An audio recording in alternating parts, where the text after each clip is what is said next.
Good morning, children. Good morning, ma'am. Ma'am, good morning, all of you. Good morning. Thank you, ma'am.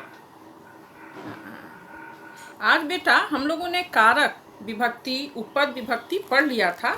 आज पुनः हम लोग उपपद विभक्ति पढ़ेंगे। तो उपपद विभक्ति जानने से पहले सबसे पहले हम ये जानें कि कारक किसे कहते हैं। तो कारक किसे कहते हैं, इसकी कारक की परिभाषा है क्रियान्वयित्वम कारकम। क्रियान्वयित्वम कारकम अर्थात क्रिया के साथ जिसका प्रत्यक्ष संबंध होता है उसे कारक कहते हैं। क्रिया के साथ जिसका प्रत्यक्ष संबंध होता है उसे कारक कहते हैं। 1 मिनट। अंकित राज, रोल नंबर 41। कारक के कितने भेद हैं बेटा? बोलिए। मैम 8। कौन कौन बोलिए? हाँ बोलिए। दूसरे बच्चे नहीं बोलेंगे, जिससे मैं पूछूंगी वही बोलेंगे। हाँ बोलिए। कर्ता, करण, कर्म, संप्रदान, हाँ, अपादान, संबंध, अधिकरण, हाँ, संबोधन। हाँ, वेरी गुड। ऐसे क्या है, संस्कृत में कारक के 6 ही भेद माने गए। संबंध और संबोधन को संस्कृत में कारक के भेद नहीं माने गए, लेकिन अनुवाद बनाने के लिए तो सातों विभक्ति की जरूरत पड़ती है। तो अनुवाद की सुविधा के लिए हम इसे 8 विभक्ति मानकर, है ना, 8 भेद मानकर, कारक की 8 भेद मानकर उन पर 8 विभक्तियां बैठाते हैं। ठीक है। संस्कृत में कारक के 6 ही भेद माने गए हैं। संबंध और संबोधन को संस्कृत में कारक के भेद नहीं माने जाते हैं, लेकिन अनुवाद की सुविधा के लिए 8 भेद मानकर 8 विभक्तियां बैठाई जाती हैं। तो आदर्श कुमार, इसका चिन्ह बोलिए, कारक के चिन्ह, हिंदी चिन्ह।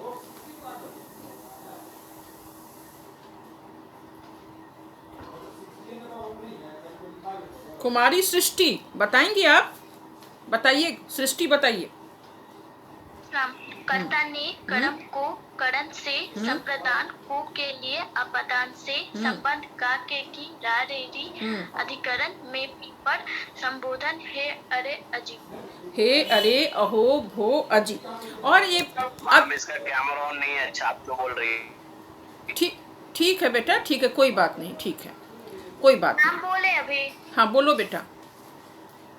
कर्ता ने कर्म को करण से, संप्रदान को के लिए, कर्ता ने कर्म को करण से, संप्रदान को के लिए, संबंध का के की आपादान से अलग होने का भाव, तब संबंध का के की रा रे री, अधिकरण में संबोधन है अरे अजीब। हाँ, वेरी गुड, वेल डन।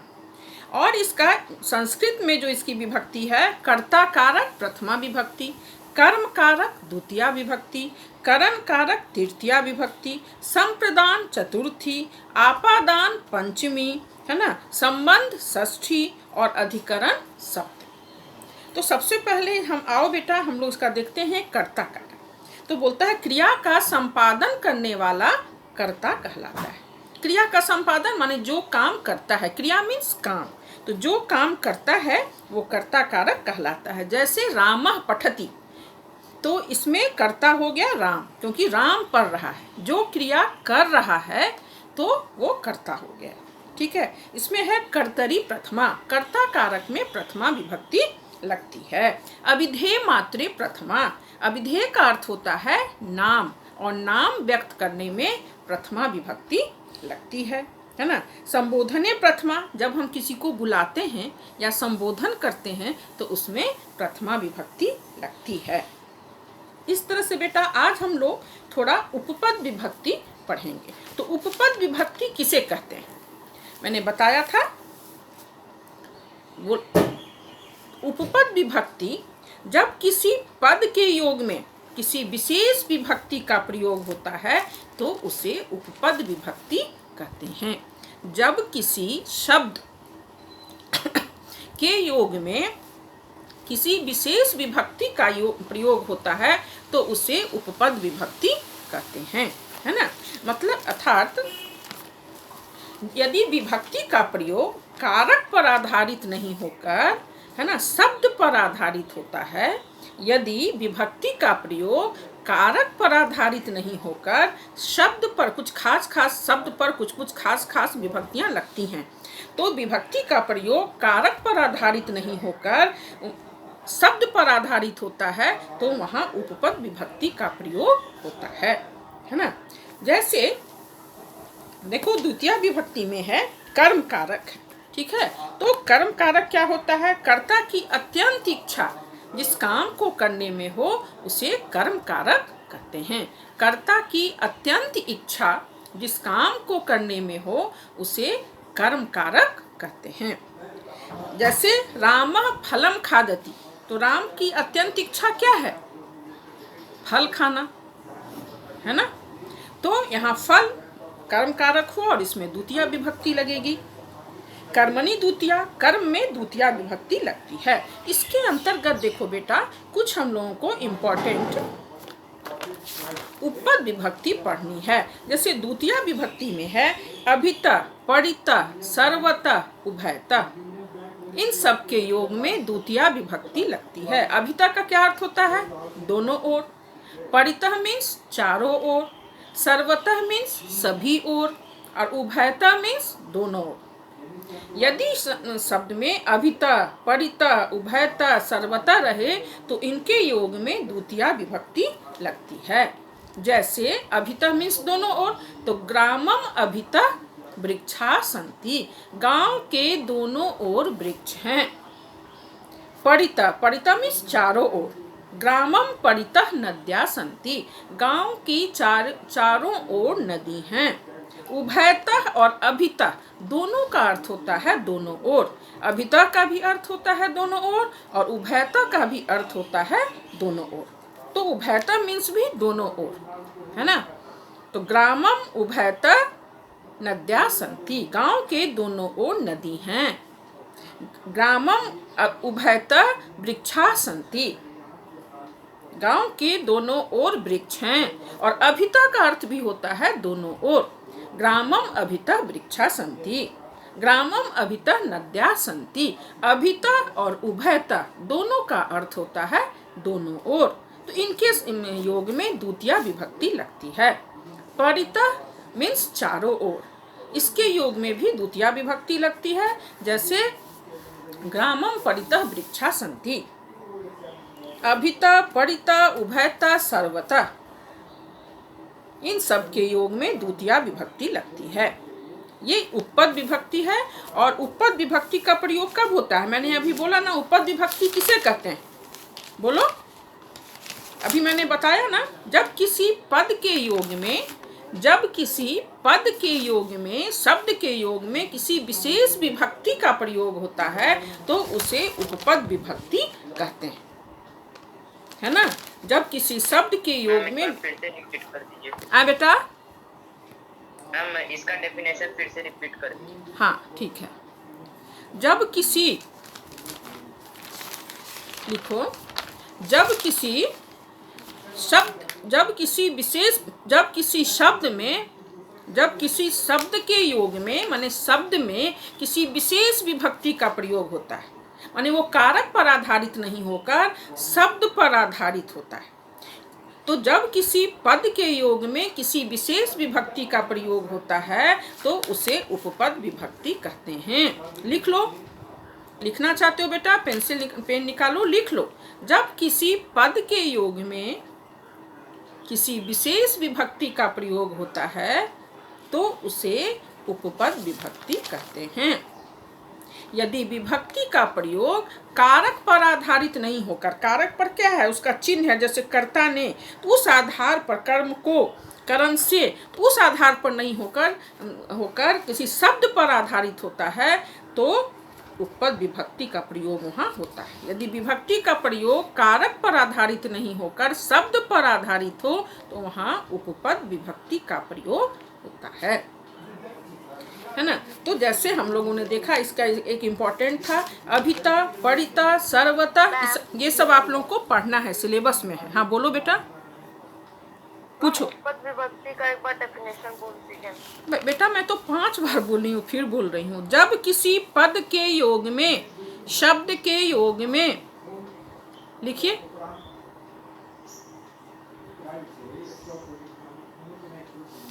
जब किसी पद के योग में किसी विशेष विभक्ति का प्रयोग होता है,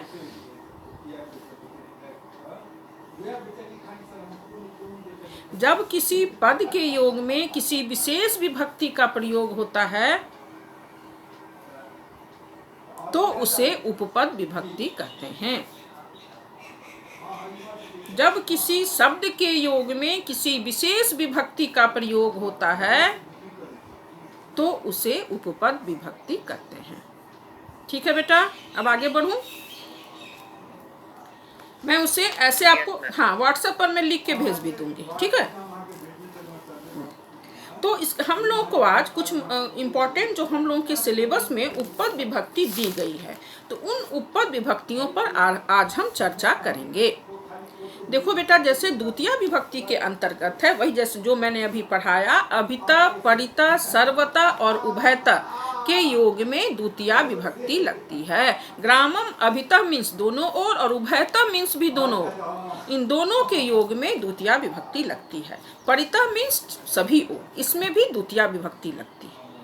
तो अभिता, परिता, उभयता और सर्वता के योग में द्वितीय विभक्ति लगती है। इसका हम वाक्य बनाएंगे, ग्रामम अभिता वृक्षा सन्ति, ग्रामम उभयता नद्या सन्ति।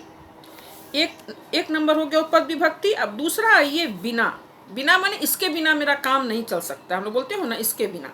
तो विद्या बिना ज्ञानम न भवति, विद्या के बिना ज्ञान संभव है? नहीं है।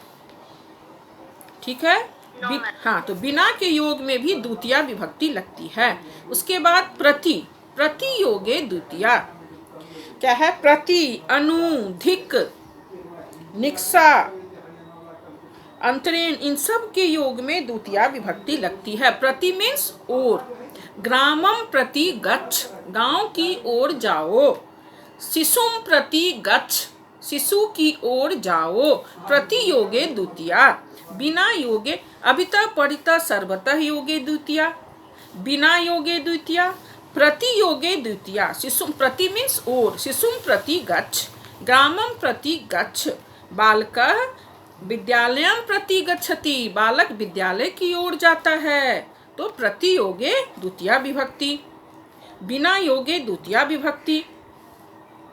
इसी प्रकार धिक योगे भी द्वितीय विभक्ति। धिक, धिक और भक्तम, धिक चौरम, धिक मीन्स धिक्कार, धिक के योग में भी द्वितीय विभक्ति लगती है। मैंने पहले आप लोगों को इम्पोर्टेंट उपपद विभक्ति में टिक भी लगवाया था ना? Yes ma'am. हाँ, अब चलिए बेटा हम लोग आते हैं तृतीय विभक्ति कर्म कारक। ठीक है, तो तृतीय विभक्ति कर्म कारक, करण कारक। द्वितीय था कर्म, कर्ता की अत्यंत इच्छा जिस काम को करने में हो उसे कर्म कारक कहते हैं। जैसे रामा फलम खादति, राम की अत्यंत इच्छा क्या? फल खाने की, तो फल में द्वितीय विभक्ति लगी, है ना। सीता पुस्तकम पठति, सीता की अत्यंत इच्छा किस काम को करने में? पुस्तक पढ़ने में, तो उसमें द्वितीय विभक्ति लगी। और द्वितीय विभक्ति के कुछ महत्वपूर्ण इम्पोर्टेंट उपपद विभक्ति जिस पर हम लोगों ने प्रकाश डाला, अभिता, परिता, सर्वतः योगे द्वितीय, बिना योगे द्वितीय, प्रति योगे द्वितीय, धिक योगे द्वितीय। विद्या बिना ज्ञानम न भवति, शिशुम प्रति गच्छ, ग्रामम प्रति गच्छ, या बालकः विद्यालयम प्रति गच्छति। अभिता, परिता, सर्वतः, उभयता के योग में द्वितीय विभक्ति लगती है। अभिता का अर्थ भी होता है दोनों ओर, और उभयता का भी अर्थ होता है दोनों ओर। ग्रामम उभयता नद्या सन्ति, ग्रामम अभिता नद्या सन्ति।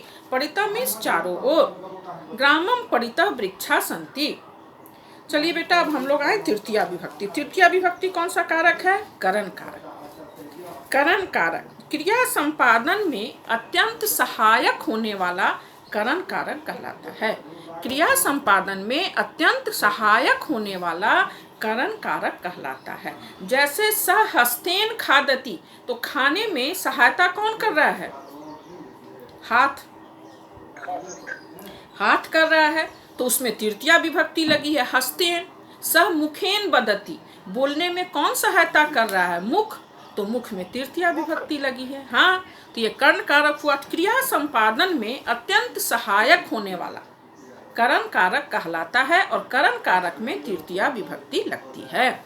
जैसे मुझे बोलने में कौन सहायता कर रहा है? मुख सहायता कर रहा है, तो सह मुखेन बदती, और जो सहायता कर रहा है वो करण कारक हुआ और करण कारक में तृतीया विभक्ति लगती है। सह मुखेन बदती, सह हस्तेन लिखती।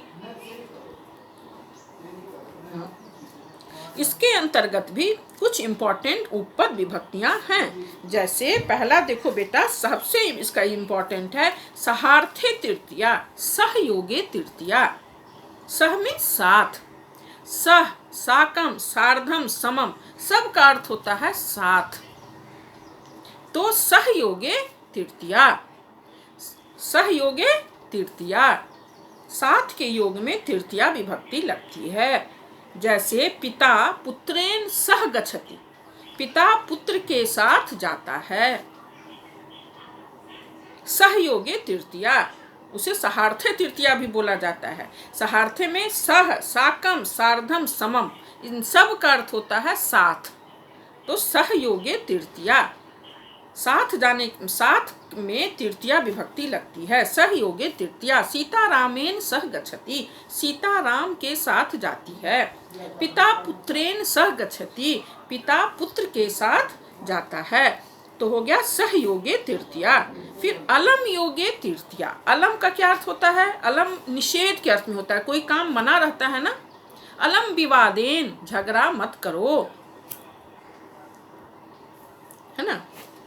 उसके बाद इसका एक इम्पॉर्टेंट उपपद विभक्ति है एनांग विकारे तृतीया। इसमें सिलेबस में दिया हुआ है एनांग विकार में कान, जैसे काना, बधिरा, अंधा माने अंधा, काना, लूला, लंगड़ा सब आता है। एनांग विकारे माने शरीर के किसी अंग में कोई विकार हो, दोष हो, तो उसमें तृतीया विभक्ति लगती है। लेकिन आपके सिलेबस में अलग से दिया हुआ है काना। काना मीन्स आंख से जो काना है ना।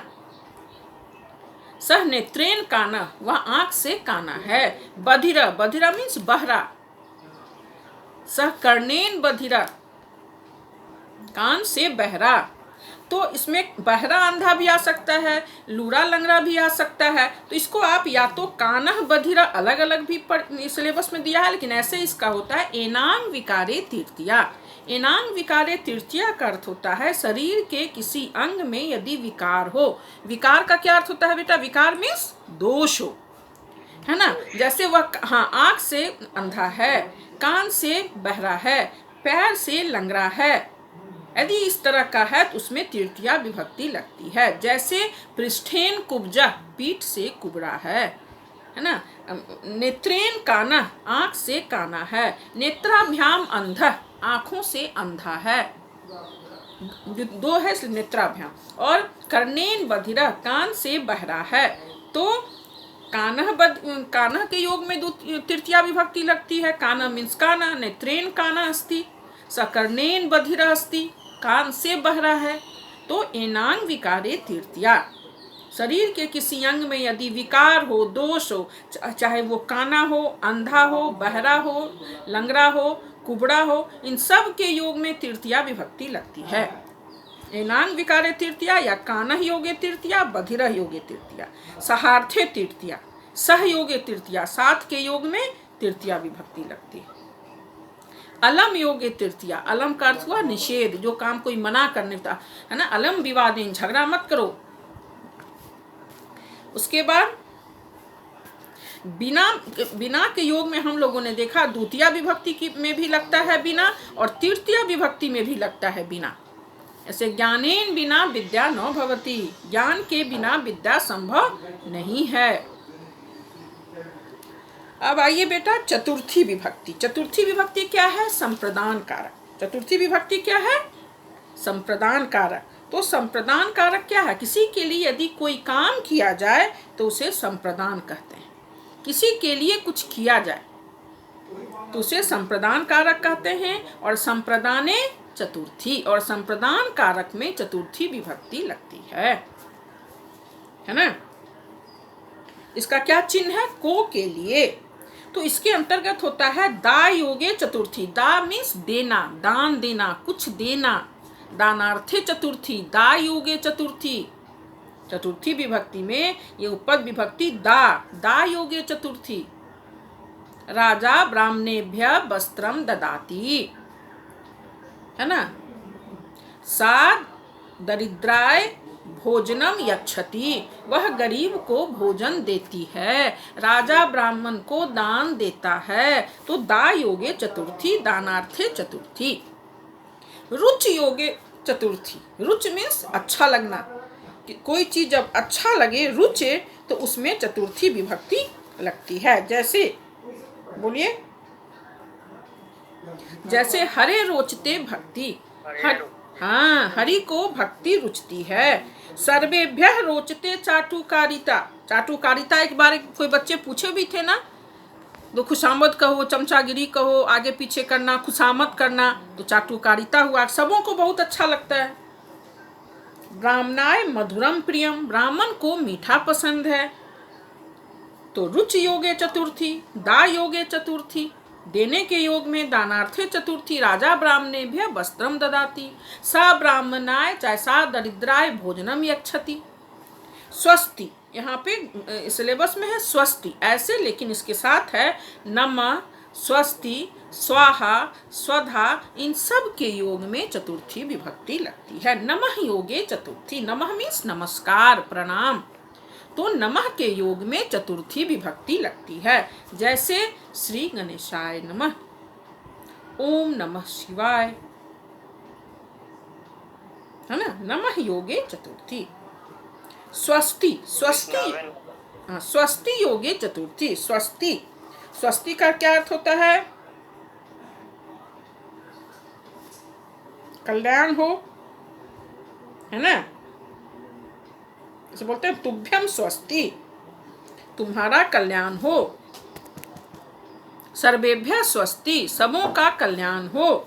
स्वस्ति मीन्स कल्याण।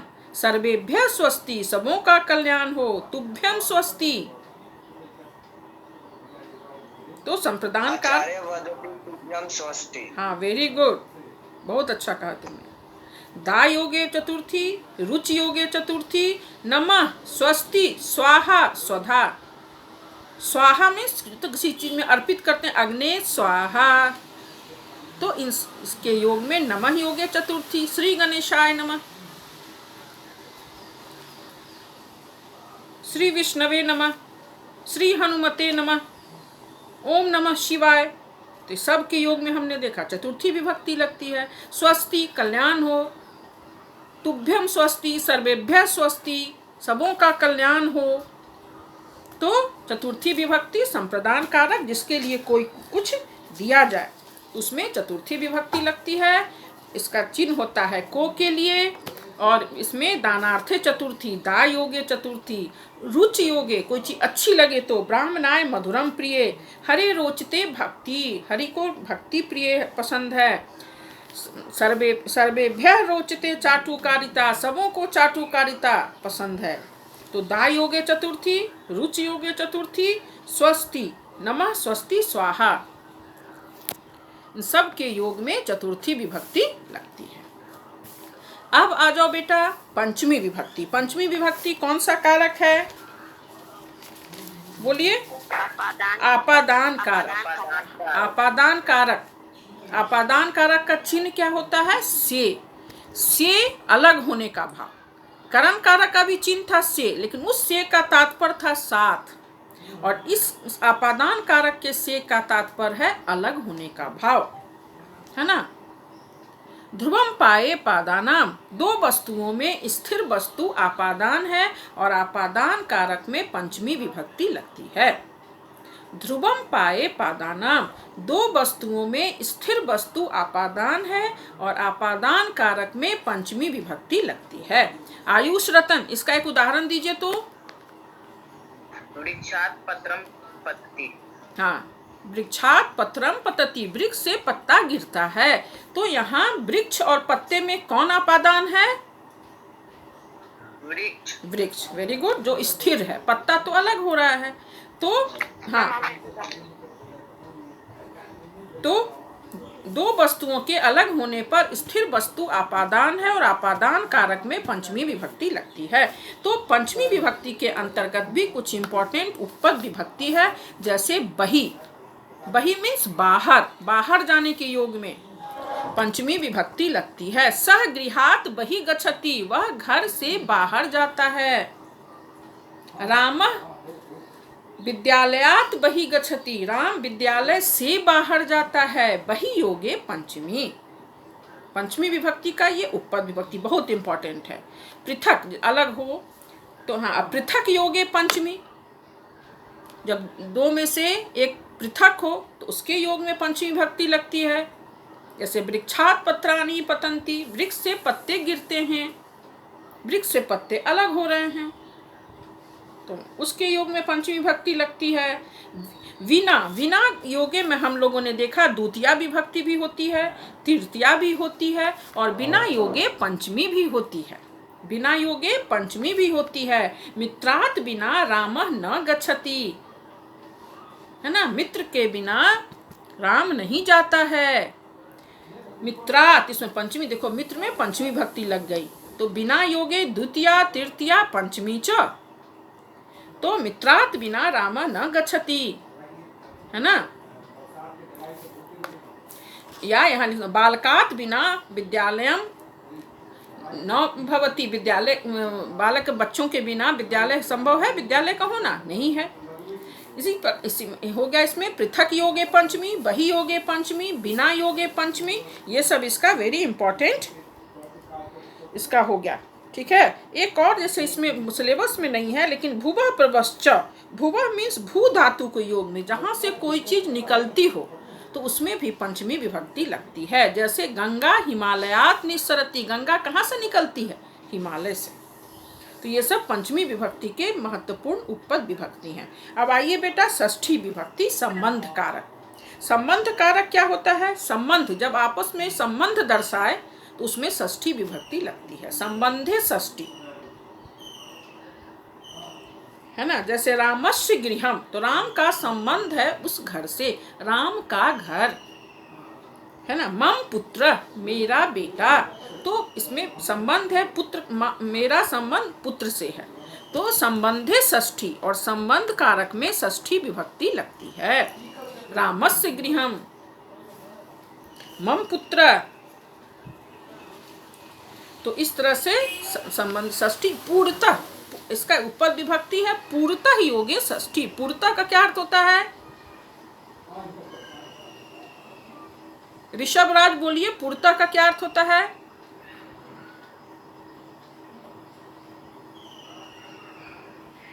सात्विक बोलिए, पूर्णतः का क्या अर्थ होता है। सात्विक, पूर्णतः का क्या अर्थ होता है।